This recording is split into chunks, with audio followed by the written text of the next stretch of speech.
Olá pessoal, tudo bem com vocês?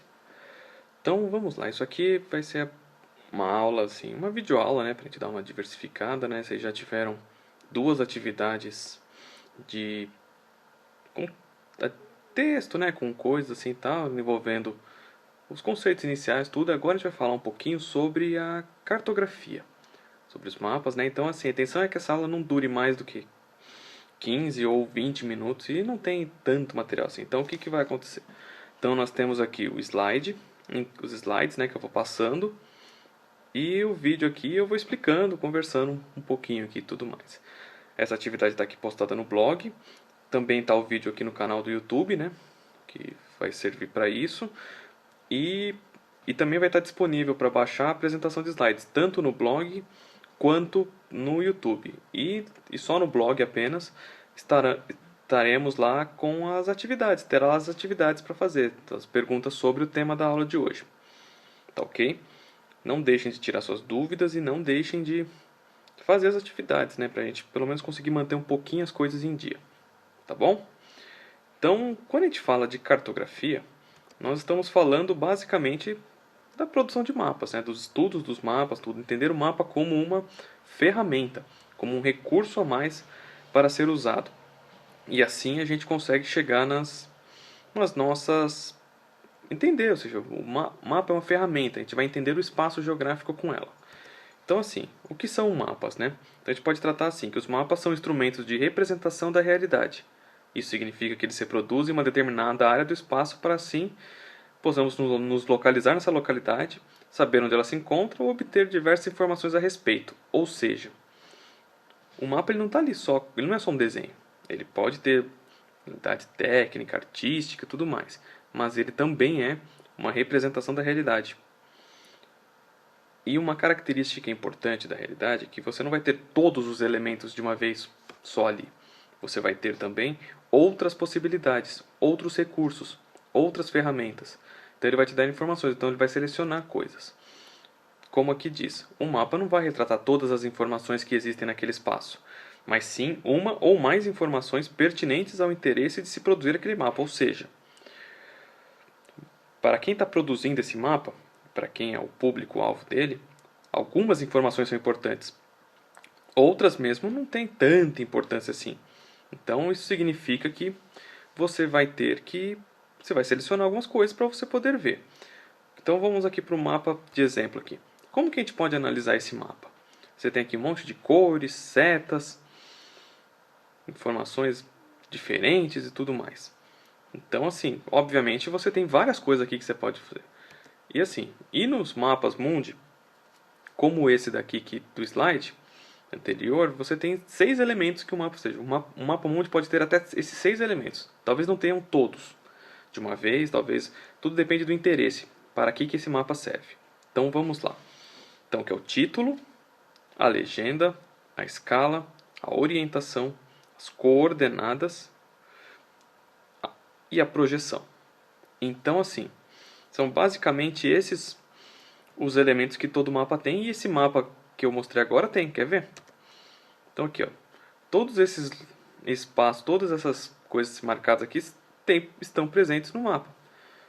Aqui no caso, o título está na parte superior, aí você tem a legenda, aqui na parte inferior, você tem a escala, você tem a orientação. A orientação está bem pequenininha, mas quando eu for mostrar cada um deles mais a fundo, vai ficar mais fácil de ver.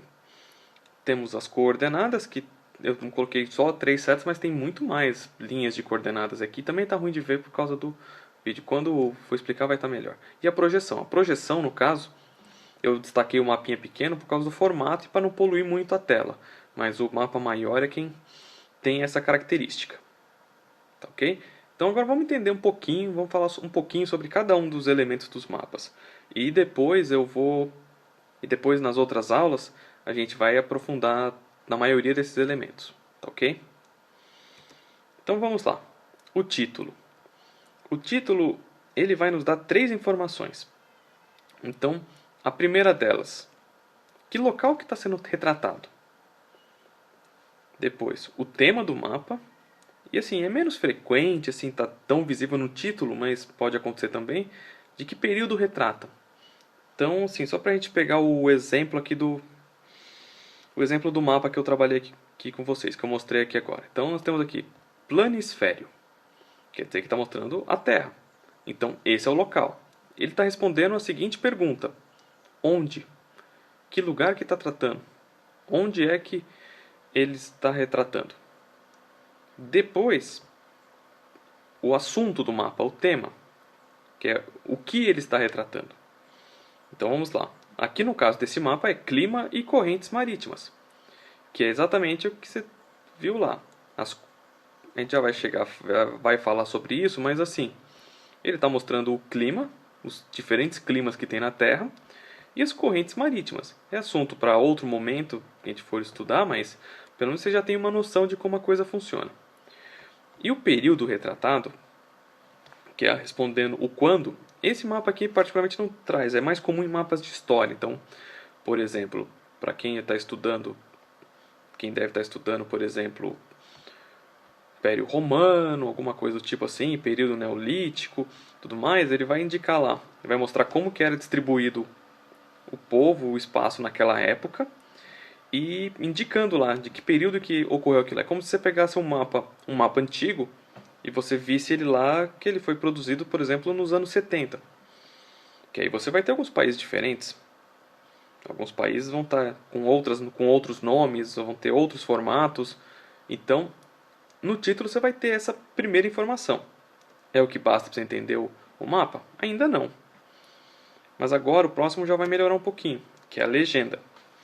Então assim, eu peguei a legenda original aqui do mapa dos climas e ampliei aqui para vocês poder ver. Então vamos lá. Então no caso está explicando as cores, as formas, os símbolos presentes no mapa. E assim você trata de entender como que a coisa funciona.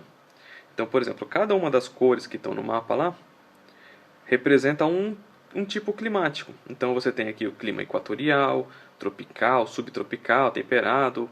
Você tem vários tipos de climas. E também as correntes oceânicas. Elas são importantes porque elas têm interferência no clima.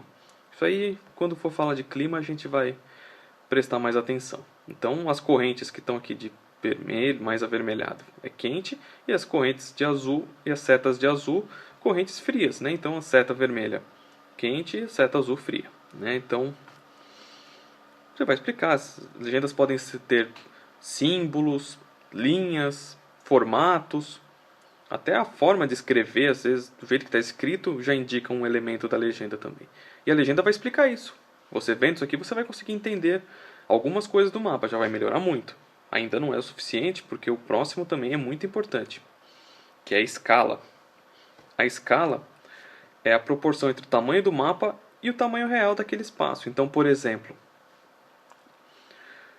você tem aqui, naquele mapa, ele é uma representação do mundo. E ela é proporcional em todos os sentidos. Não há, em tese, assim, não há um espaço que é maior do que o outro, assim. Então o mapa sempre vai retratar isso. E é essa a relação. E tem duas formas de você retratar isso, de representar ela. Pode ser de forma numérica ou de forma gráfica. A escala numérica é essa que está aqui de cima. E nela, basicamente, é o seguinte, pegando a escala do mapa também. Aqui eu ampliei, então algumas coisas vão ficar distorcidas, mas assim, se você pegar o mapa no tamanho original dele, que está lá no Atlas da qual eu tirei esse mapa, você tem o número aqui da esquerda, o 1, é a representação no mapa. E o número da direita, aqui depois de dois pontinhos, é a representação no mundo real. Então, e sempre na mesma medida. Então, 1 centímetro aqui no mapa representa 154 milhões de centímetros no real. E isso, e assim, sempre vai estar na mesma medida aqui. E aí, claro, depois você tem uma conversão, uma forma de você converter isso para quilômetros, né, que deve ser a unidade mais razoável para você utilizar em mapas de espaços pequenos, de escala pequena. Sim, de mapas com que esse número aqui grandão é menorzinho. O da esquerda sempre vai ser 1. Então você pode usar metros, tudo, mas vai depender. E a outra forma de representar é a escala gráfica, que ela já faz esse trabalho para você. Então, no mapa original, você pega aqui do 0 até esse 1540 aqui. É 1 centímetro. Então, 1 centímetro no mapa equivale a 1.540 quilômetros. E você vai lá, pega a régua, mede quantos centímetros está entre duas localidades. Se deu 1 centímetro é 1.540 quilômetros, se for 2 centímetros é 3.080 e por aí vai. Né? Você sempre vai aplicando essa regra. Quando a gente vai ter um texto específico sobre escala, como entender isso aqui. Esse aqui eu acho que é um dos mais complicadinhos de entender, mas depois fica fácil. Vamos lá. A orientação nada mais é do que uma indicação das direções do mapa. Geralmente uma indicação dos pontos cardeais ou apenas do norte, porque é o seguinte, o mapa lá ficou muito pequeno, não deu para ver, mas na verdade é basicamente uma figura parecida com essa aqui da direita, uma indicação meramente do norte. E por que só do norte? Norte foi por convenção humana, né, por causa da localização da Europa, tudo mais.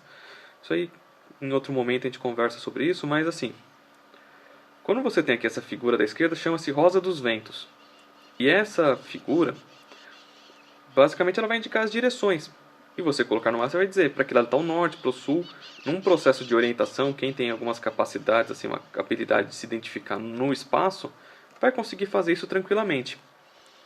E se você tiver uma direção, você tem todas. Por isso que só uma basta. Pode acontecer às vezes do mapa não ter, mas isso não é prioridade agora para a gente pensar. Então assim, você vai ter lá e vai colocar indicando para o norte. Geralmente o norte vai estar na parte superior, mas às vezes porque você está com um mapa pequeno, uma coisa assim. Em jogos é muito comum também, quando você mexe o mapa, o norte muda de direção, porque lá você tem sempre uma bússola, alguma coisa assim indicando. Então, e a gente vai falar mais específico sobre não só os pontos cardeais, todos os pontos e as referências deles, como eles funcionam, mas isso aí vem para uma outra aula. Aí temos as coordenadas. As coordenadas, elas... O que acontece? Para você localizar um determinado ponto no mapa, pensando no mundo, né, onde que ele está localizado, você utiliza essas linhas. No mapa, naquele mapa dos climas lá, tem as linhas também, mas só que elas estavam de azul, estava ruim de ver, então eu coloquei esse outro mapa aqui para facilitar. Então assim, você tem duas informações que vão te ajudar a localizar. Uma que seria na vertical e uma na horizontal. As linhas deitadas aqui são as linhas chamadas de paralelos. E desses paralelos, você obtém a latitude. Nós falaremos mais específico nas atividades sobre latitude e longitude, mas só para a gente adiantar. E as linhas verticais representam os meridianos dos quais você pode obter a longitude. Então, é que nem jogar batalha naval. Para quem já jogou, consiste em uma letra e um número a localização. Então você vai localizar um ponto, você indica a letra e você indica o número. E daí no ponto onde a letra e o número se encontram no mapa, você atira, né? Se tiver um navio ali, você acertou, você vai afundar o navio, tudo. Se não, você perdeu sua vez e a vez do colega. Né? Então, das coordenadas é isso daqui. A gente vai ver um pouquinho mais. Tem até algumas atividades práticas, que eu não sei se vai dar para fazer aqui, mas a gente vai dando um jeito de fazer. E por fim, dos elementos, a projeção. Somente os mapas mundis têm uma projeção assim visível por causa da escala, do tamanho do espaço representado. Ela não é tão comum em mapas menores. Você tem algumas projeções, algumas coisas que se baseiam, mas não é tão simples assim. E por que existe a projeção? Aqui eu coloquei o mapa de novo pelo seguinte, porque o mundo, como a gente sabe, ele é uma superfície tridimensional, ele é redondo, ou próximo disso, diferente dos caras que acham que a Terra é plana. Então o que vai acontecer? Você vai ter uma superfície tridimensional. E você não vai conseguir representar ela numa folha superfície plana, no caso o mapa, sem você distorcer as coisas. Você vai ter que distorcer alguma coisa. Então você pode ajustar, a gente vai falar sobre projeções, vai ter uma aula sobre isso também. E aí o que vai acontecer? Você tem que dar uma adaptada. Então você pode reparar aqui, por exemplo, no mapa, que na parte de baixo aqui, no sul, o Polo Sul está bem esticado, mas se você for ver imagens mesmo dele, ele tem um outro formato mais específico, né? Então, É isso. E esses mapinhas menores, eles mantêm a mesma projeção, a mesma característica. Tem outras projeções, outros tipos, e a gente vai presenciando, vai vendo isso daí, vai entendendo suas características. Tá ok? Então, muito obrigado a vocês. Deu uns 15 minutos aqui nessa aula. É a primeira vez que eu estou gravando, então qualquer coisa, desculpem, eu vou tentar melhorar para as próximas. E aí, na semana que vem, teremos atividades, no caso, relacionadas à legenda e à escala. E depois a gente vai colocando as outras. Tá ok? Não deixem de fazer as atividades, acompanhem e prestem atenção. Tá ok? Muito obrigado, abraço a todos.